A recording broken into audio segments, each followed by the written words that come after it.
welcome to the Bulgari booth at Watches and Wonders. I'm here with Fabrizio. Do you know what we have to do? We have to get into that watch. Yes, we try. We've been waiting for people to step away from the world's thinnest Finissimo Tourbillon, and it's happened again. We stepped out for 10 seconds. It's completely swamped. Why do you keep breaking world records for thinnest watches? I think I've answered my own question. Yes, because when you see this watch, you see that we have this kind of attitude. We use the Octo Finissimo Ultra as a lab. Yes. To discover things and to develop different things. This is the last one. Yes. This is the ultimate complication. The ultimate yes, ultra. Until now. Yeah. And it's the Tourbillon. And Andrew, if you remember well, when we were in Baselworld, more than 10 years ago, the first Octo Finissimo was the thinnest Tourbillon on the market. Yes, I remember. Now with we the are leather strap. Exactly. Yes. Now we are in Watches and Wonders for the first time, and again we have the thinnest Tourbillon on the market. So that's was not crazy. made in purpose, but honestly, this is our way to think each time to push the boundaries and to break the limits. I love that memory. This watch beggars belief in terms of its thinness. So can you answer that question? But why do you keep doing this when 3 was a big flex, 6 was a big flex, 9? Why go 10? Just because it why felt go round? 10? Honestly, I can tell you why not. It's just an excuse to push the boundaries. Yep. And with the Ultra, as we use the Ultra as a lab, we can have some components on the Ultra in other movements. Yes. It's like in Formula One cars, you see they develop as a lot of components, and some of these components in a few years, it's going to be in a regular car. And a great example there. The Piccolissimo is the new it's a micro-mechanical movement that is in the Serpenti.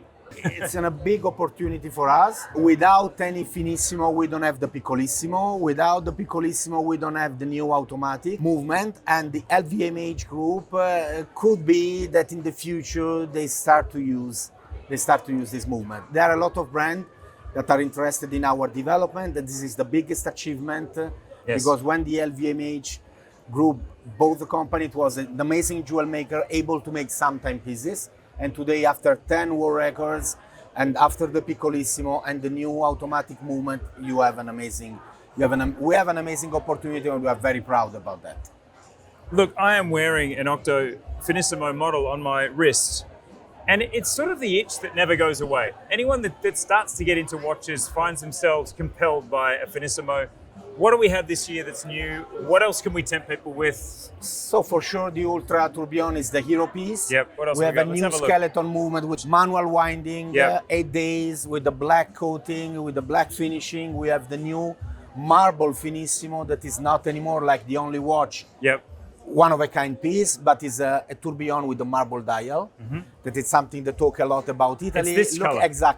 Exactly. Look at this booth is full of marble and travertino. Yeah. Yes. Talk about our heritage. Here we have an amazing movement, the biggest Finissimo movement that we ever made, and is the scale. Yes. The scale model of the 8 days movement.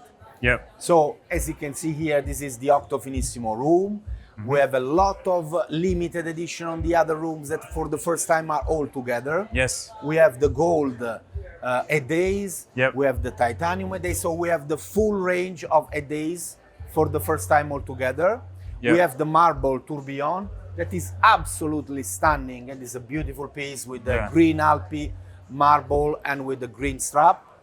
On the opposite, we have another dial for the Tourbillon on this beautiful showcase, on this like beautiful a fume, yes, smoky exactly, dial. exactly.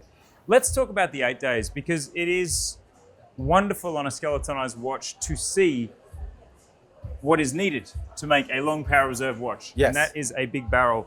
What is appealing about this watch? It was a brand new development. We started from the manual winding. Yes. And we completely redesigned the movement. We changed the barrel and we increased the power reserve. Today we have one of the most successful products today in our lineup is the 8 days. Mm-hmm. It was not enough for us to have just a beautiful skeleton Octo. We decided 4 years ago, we started development to have a new chapter in the Octo. And we used the 8 days as the first big step in the Octo Finissimo saga. So we completely redesigned the movement. We took a different architecture of each single details, each single finishing. We have applied indexes. We have a brand new bridges. Even on the back, it's a brand new design. The watch is a see-through watch. We have on this execution gold indexes and gold hands because we are Bulgari. Yes. So it's a sort of very noble execution. We're talking about our carbon gold in Bulgari and the carbon gold on the Octo Finissimo. This is not the case in made in carbon, but it's the same look and feel, but it's a skeleton execution. So the pinnacle of our manual winding Octo Finissimo movement. How long does it take you to wind to 8 days? Have you done that before? Honestly, how many turns? I use this watch. It's beautiful. You need, I don't know, 30, 45 seconds, 1 minute more or less. And you get to, it's a wonderful thing with the power reserve this long. You get to see that power reserve indicator slowly going up. Fabrizio, the innovation never stops with the Finissimo, and the records never stop, but they might stop now. The innovation never stops in Bulgari because we have an innovative way of thinking. We have a different way of thinking. So even if we not make another Ultra next year, we're going to make something that is going to be different. Or maybe we start the Finissimo saga from scratch. Who knows what's going on? But for sure, in the future, we're going to have a Finissimo. In the future, we're going to have Serpenti in many different executions with brand new movement and with the evolution of our iconic signs. Fabrizio, I think if anyone that ever wanted a Finissimo could spend 10 minutes with this man, they would walk away with at least one. Your passion and commitment to this line since 2014, when we first talked about it, is unparalleled. I love speaking to this man. I hope you enjoyed the video. What do you think about the new Octo Finissimo models? The 8 days is another really compelling addition to a very loaded cannon. See you in the next video. Thanks again, Fabrizio. Thank you so much. Thanks a lot.